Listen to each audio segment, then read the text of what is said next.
Factor that caused First World War.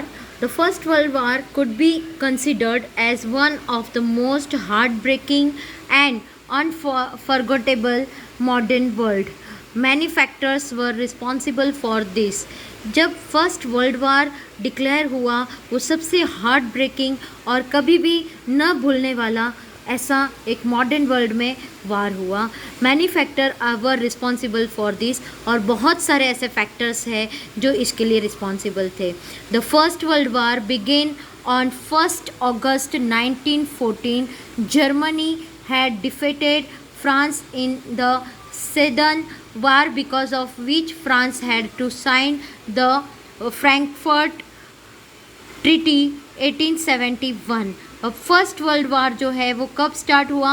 1 August 1914 और वो भी जर्मनी ने जब फ्रांस को डिफीटेड किया in the southern war, because which France had to sign the Frankfurt treaty. अब फ्रांस ने जो साइन किया था ट्रीटी फ्रैंकफर्ट को, इसकी वजह से जर्मनी ने उसे हराया था. According to which France had to pay a war fine as well as give away 2 of its provinces, Lorraine and Alaska, to Germany. France had not been able to overcome this humiliation. Thus, the Frankfurt Treaty itself was the cause of the First World War. The end of war sowed the seeds of future war.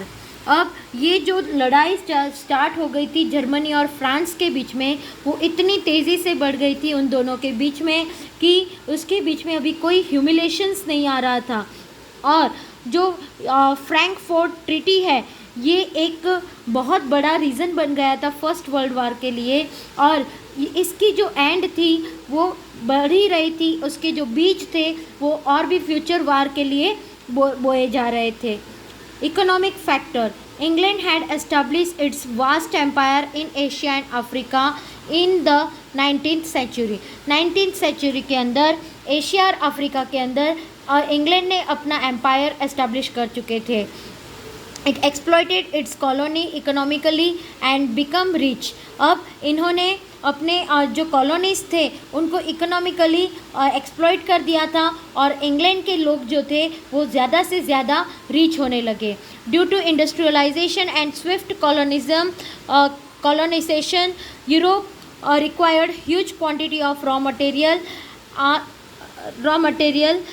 The last quarter of 19th century, Germany had started a competition to procure to market in Asia, Africa.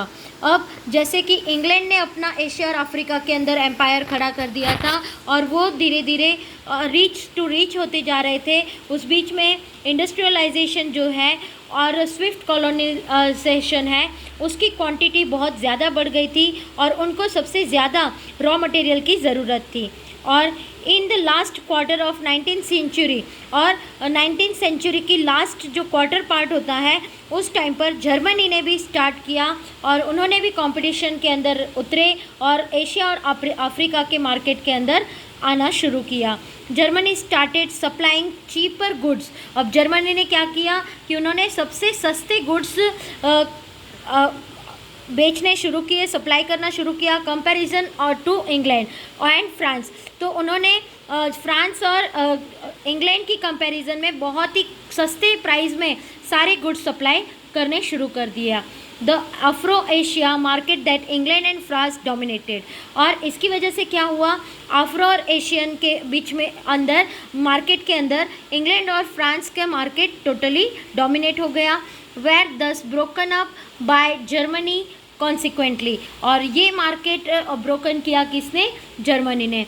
There was its intense economic competition between Germany and England. और ये भी एक reason बन गया और एक economic competition बन गई जर्मनी और इंग्लैंड के बीच में. सेकेंड है मिलिटरिज्म. अब मिलिटरिज्म क्या है? Military force was necessary and important for the competition that the European nation got into a for expansion. अब यूरोपियन नेशंस जो थे उनको अपने नेशन को और अपने एम्पायर को एक्सपांड करने के लिए उनको और भी ज़्यादा मिलिट्री फोर्स की ज़रूरत बढ़ गई. England, France, Austria, Russia, etc. had begun expanding their military power, while in countries like Japan, Italy, Germany compulsory military training had started. अब इन लोगों ने अपनी मिलिट्री पावर को बढ़ाने में इंग्लैंड, फ्रांस और ऑस्ट्रिया ने अपनी मिलिट्री पावर को बढ़ाना शुरू कर दिया, जहां पर इटली, जापान, जर्मनी इन लोगों ने कंपलसरी मिलिट्री ट्रेनिंग को स्टार्ट कर दिया. Production of weapons was increased under the pretext of self defence. सबने अपने अपने सेल्फ डिफेंस के लिए कुछ वेपन्स तैयार करना शुरू कर दिया.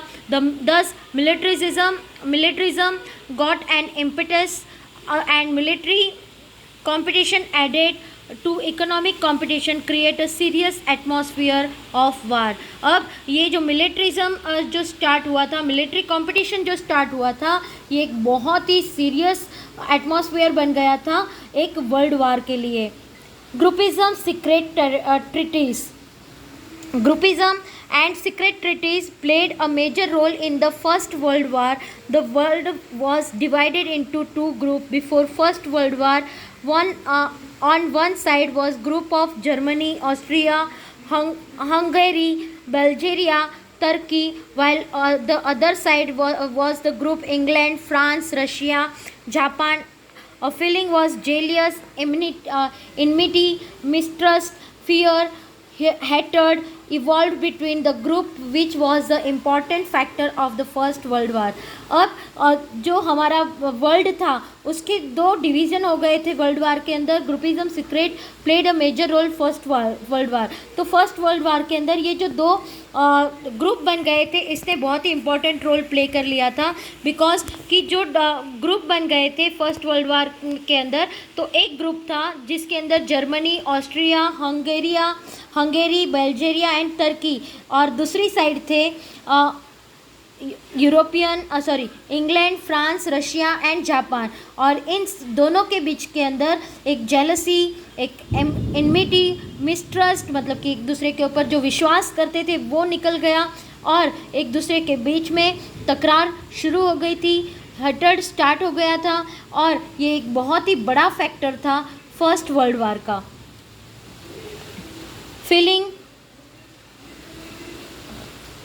Feeling of fierce nationalism. The independence of Belgium and Greece and the unification of Germany and Italy were the result of nationalism.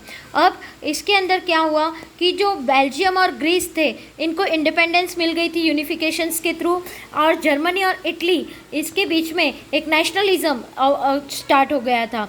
But later the feeling of nationalism took extreme and narrow from in Europe. अब उसके बाद क्या हुआ कि ये जो nationalism की जो फीलिंग थी वो कुछ टाइम के लिए थी और उसके बाद वो भी एक नैरो माइंड हो चुके थे यूरोप की ओर से. Economic jealousies, competition and colonialism in Europe had increased so much that the national interest of each other began to clash. अब इकोनॉमिक जेलसी, कंपटीशन और कॉलोनियलिज्म यूरोप के अंदर बहुत ही ज़्यादा दौर पर चलने लगा था और उनके बीच में और भी ज़्यादा क्लैश, मतलब कि और भी उनके अंदर एक जेलसी पैदा हो गई थी, आक्रोश पैदा हो चुका था. Leading European nation began teaching extreme and destructive nationalism to its people. अब इसकी वजह से क्या हो रहा है कि जो यूरोपियन नेशंस थे उन्होंने एज अ स्टार्ट कर दिया और उन्होंने एक लेसन लोगों को सिखाना शुरू कर दिया कि नेशनलिज्म, सबके बीच के जो लोगों के अंदर कोई जो नेशनलिज्म थी उसको डिस्ट्रक्टिव कर दिया. Love for own nation and hatred for the other nation was encourage. उन्होंने क्या स्टार्ट कर दिया कि खुद के देश को प्यार करो और दूसरे देश को आप नफ़रत करो. ये जो चीज़ थी वो और भी ज़्यादा एंकरेज हो रही थी.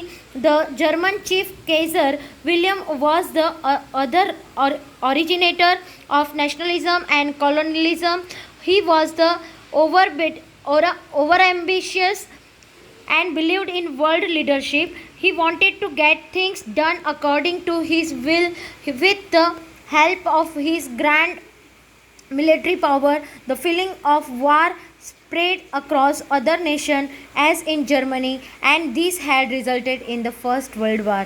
अब क्या होने लगा कि इसकी वजह से जो जर्मन के चीफ केजर विलियम जो थे उन्होंने भी ओरिजिनेट कर दिया नेशनलिज्म को और कॉलोनलिज्म को, और उसके बीच में एक ओवर एम्बिशियस उन लोगों ने एक विश्वास वर्ल्ड लीडरशिप का स्टार्ट किया.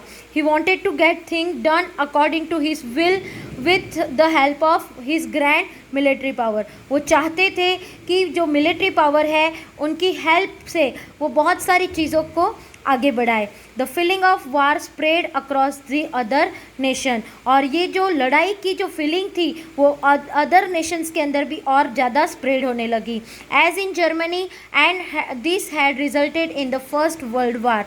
और इसकी वजह से जर्मनी से ये शुरुआत हुई और इसका रिजल्ट हुआ first world war. Role of newspaper. The newspaper of the European nation aroused so much of hatred among people with their mutual